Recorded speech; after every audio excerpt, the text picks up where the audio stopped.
नमस्कार। मॉनसून के आने से पहले अरब सागर और बंगाल की खाड़ी का सक्रिय होना लाजमी है और ऐसे संकेत भी मिल रहे हैं कि जब मॉनसून का अराइवल अंडमान व निकोबार द्वीप समूह के दक्षिणी भागों पर, दक्षिणी अंडमान सागर पर हो जाएगा, उसी दौरान 20, 21, 22 मई के आसपास से एक निम्न दबाव का क्षेत्र बन सकता है बंगाल की खाड़ी में और ये सिस्टम स्ट्रांग हो सकता है। अगर ये सिस्टम स्ट्रांग हुआ और इसके बारे में अंदेशा भी हो सकता है कि ये साइक्लोन बन जाए मॉनसून के आने से पहले, अगर ऐसा हुआ तो केरल में मॉनसून के आने में देरी हो सकती है। डिपेंड करेगा कि ये सिस्टम अगर बनता है, डेवलप होता है तो जाता किधर है।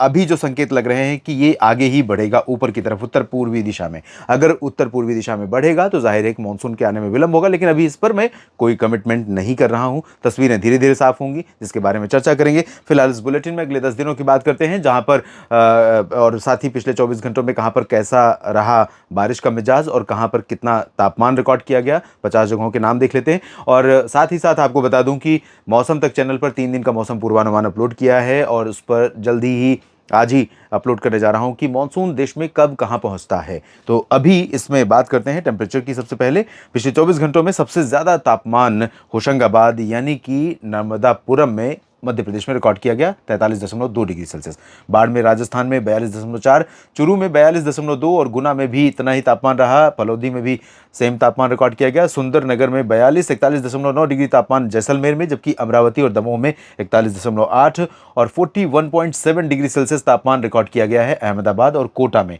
41.6 वाशिम में रहा। जोधपुर में और खंडवा, राजकोट 3 जगहों पर 41.5, दतिया में 41.4, 41.3 ब्रह्मपुरी में रहा। महाराष्ट्र में बांदा उत्तर प्रदेश से लेकर बीकानेर और खरगोन मध्य प्रदेश तक 41.2 डिग्री सेल्सियस तापमान दर्ज किया गया है। 41 डिग्री सेल्सियस तापमान रिकॉर्ड किया गया गांधीनगर से लेकर के तमाम जगहों पर, जिसमें गंगानगर, नांदयाल, नरसिंहपुर, प्रयागराज और रतलाम शामिल है। तो कई शहरों में 43 डिग्री सेल्सियस के आसपास तापमान रिकॉर्ड किया गया और कई जगहों पर 40 डिग्री से ऊपर तापमान है। आप देखें 40 डिग्री से ऊपर वाले शहरों की सूची अभी और लंबी है।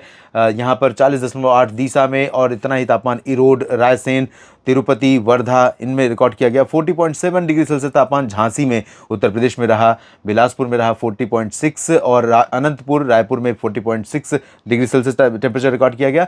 40.5 डिग्री सेल्सियस तापमान कई जगहों पर दर्ज किया गया है, जिसमें चित्तौड़गढ़ से लेकर धार, जलगांव, केपरमथी, माना, राजनांदगांव, रामागुंडम और सागर से लेकर यवतमाल तक शामिल है। और अलवर में 40.4 और साथ ही साथ भोपाल में भी तापमान 40.4 डिग्री सेल्सियस रिकॉर्ड किया गया। कुरनूल में भी सेम तापमान रहा और मांडला में भी। आदिलाबाद और जबलपुर में 40.3 डिग्री सेल्सियस तापमान रिकॉर्ड किया गया है। ये रही तापमान की स्थिति और बारिश के आंकड़े देखते हैं। पिछले 24 घंटों में सबसे ज़्यादा जो बारिश रिकॉर्ड की गई है रायचूर कर्नाटक में रिकॉर्ड की गई है 96 मिलीमीटर। 80 हनमकोंडा में रही। अंगुल में 68 मिलीमीटर बारिश हुई है। बेलगाम में 67 मिलीमीटर बारिश हुई है। चिकमगलूर में 53, 33 मिलीमीटर तूतीकोरिन में, नांदेड़ में 31 और 26 मिलीमीटर वर्षा कार निकोबार में, जबकि बेंगलुरु में 23 मिलीमीटर और करीपुर में भी 23 मिलीमीटर बारिश हुई है। 22 मिलीमीटर आंकड़ा रहा है हावेरी और मैसूर में। चित्रदुर्गा में 21, 20 मिलीमीटर बारिश मांडला और काजीगुंड में रिकॉर्ड की गई है। बेलगाम में 19 और इतनी बारिश रिकॉर्ड की गई चिंतामणि और मैंगलोर में। तिरुवनंतपुरम में 18, 17 मिलीमीटर बारिश 4 जगहों पर हुई है और ये 4 जगहें हैं कोयम्बटूर, कुन्नूर, नांदयाल, यरकाड। नांदयाल देखा आपने, हीटवेव भी प्रभावित रहा। यहाँ पर हीटवेव से भी 16 मिलीमीटर बारिश वर्धा में हुई है। बेंगलोर में हुई है 14 मिलीमीटर बारिश और 13 मिलीमीटर बारिश रिकॉर्ड की गई पूर्णिया और सेलम में। दावणगेरे में 12 मिलीमीटर और तिरुपत्तुर में भी 12 मिलीमीटर बारिश हुई है। हसन में 11, जबकि 10 मिलीमीटर बारिश 3 जगहों पर हुई है। अमरावती, डेहरी और पेरियाकुलम में कई जगहों पर बारिश हो रही है। आंकड़े आप देख रहे हैं। करनाल में भी बारिश रिकॉर्ड की गई 9 मिलीमीटर, पोर्ट ब्लेयर में 9 और विशाखापट्टनम में भी सिमिलर आंकड़ा रहा। धर्मशाला से लेकर के केंदुझार और क्योंझारगढ़, ओंगोल, रायपुर, यवतमाल तक 8 मिलीमीटर रहा है बारिश का आंकड़ा, जबकि 7 मिलीमीटर बारिश रिकॉर्ड की गई है कलिम्पोंग, मनाली और पंचमढ़ी में और साथ ही साथ तिरुवनंतपुरम में। जगदलपुर में बारिश रिकॉर्ड की गई है 6 मिलीमीटर, साथ ही साथ पटियाला में भी 6, कोचीन में 5 और कटक और गंगटोक में 5 मिलीमीटर बारिश रिकॉर्ड की गई है। और अगले 10 दिनों के दौरान क्या संभावनाएं रहेंगी इसकी बात अगर मैं करूं तो आप देख सकते हैं कि बंगाल की खाड़ी और अरब सागर दोनों सक्रिय हो रही हैं, लेकिन बंगाल की खाड़ी में सक्रियता ज़्यादा है और ये पूर्वी एशिया तक फैल रहा है।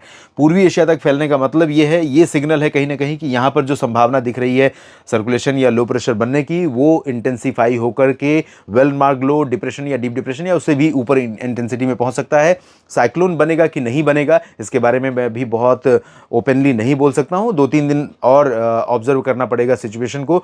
समुद्र की सतह का तापमान क्या है, हवा की डायरेक्शन कितनी उस दिशा में रहेगी, वर्टिकल विंड शेयर लो है या हाई है, सब चीज़ें देखने के बाद यहाँ पर अंदाज़ा लगेगा। इसके बारे में चर्चा करेंगे अगले बुलेटिन में। लेकिन फिलहाल प्रोबेबिलिटी ये लग रही है कि यहाँ पर सिस्टम स्ट्रांग होगा और इसके पहले ही साउथ पेनिनसुलर रीजन से लेकर अंडमान व निकोबार द्वीप समूह तक तमाम जगहों पर अगले 10 दिनों के दौरान व्यापक वर्षा हो सकती है। और जहाँ तक मध्य भारत की बात है तो इसमें मुंबई और नागपुर के नीचे के हिस्सों में, महाराष्ट्र में और ओडिशा में तमाम जगहों पर बारिश की संभावना है। छत्तीसगढ़ के दक्षिणी क्षेत्रों में कुछ स्थानों पर बारिश होगी और पूर्वी भारत में बिहार, झारखंड का और गंगेय पश्चिम बंगाल का पूर्वी हिस्सा प्रभावित रहेगा। पूर्वोत्तर राज्यों में बारिश होगी। उत्तर भारत के पर्वतीय राज्यों से होकर के डब्ल्यूडी गुजरते रहेंगे। गिलगित बाल्टिस्तान, मुजफ्फराबाद, जम्मू कश्मीर से उत्तराखंड के बीच में ऑन एंड ऑफ बारिश और बर्फबारी। और पंजाब, हरियाणा, दिल्ली, राजस्थान, गुजरात, चंडीगढ़, उत्तर प्रदेश, बिहार के पश्चिमी हिस्से, मध्य प्रदेश के ज़्यादातर हिस्से, छत्तीसगढ़ के उत्तरी भाग, इन हिस्सों में ऑन एंड ऑफ थोड़ी बहुत आंधी के साथ बूंदाबांदी हो सकती है। कहीं कहीं पर हल्की वर्षा हो सकती है। और ये बारिश वाले दिन या बारिश वाली घटनाएं बहुत सीमित रहेंगी, जिसकी वजह से यहाँ का रीजन जो रहेगा वो अगले 10 दिनों के दौरान काफ़ी गर्म रहेगा। एक तस्वीर और आपको दिखा दूं हवा की, जिसके माध्यम से हम ये समझ सकेंगे कि बंगाल की खाड़ी की अभी जो सिचुएशन है, अरब सागर की जो सिचुएशन है आज की, वो कैसे 20-21 मई के आसपास बदल जाएगी। यहाँ आप देखें 22 मई के आसपास यहाँ पर ये सिस्टम बनता हुआ नजर आ रहा है। और ये हवा का डायरेक्शन, ये इंडिकेशन है कि भारत में यहाँ पर अंडमान व निकोबार द्वीप समूह पर मानसून का अराइवल हो सकता है, हो जाएगा। और इससे पहले यहाँ पर एक सिस्टम सर्कुलेशन के रूप में यहाँ पर बनना शुरू होगा। और ये कितना प्रभावशाली होगा, कितनी ज़्यादा इंटेंसिटी इसकी रहेगी, किस दिशा में आगे मूव करेगा, इसके ऊपर नज़र मैं बनाकर रखूँगा, अपडेट करूँगा आपको अगले बुलेटिन्स में। मेरे साथ जुड़े रहिएगा न्यूज़ मीडिया मंच और मौसम तक चैनल पर। धन्यवाद।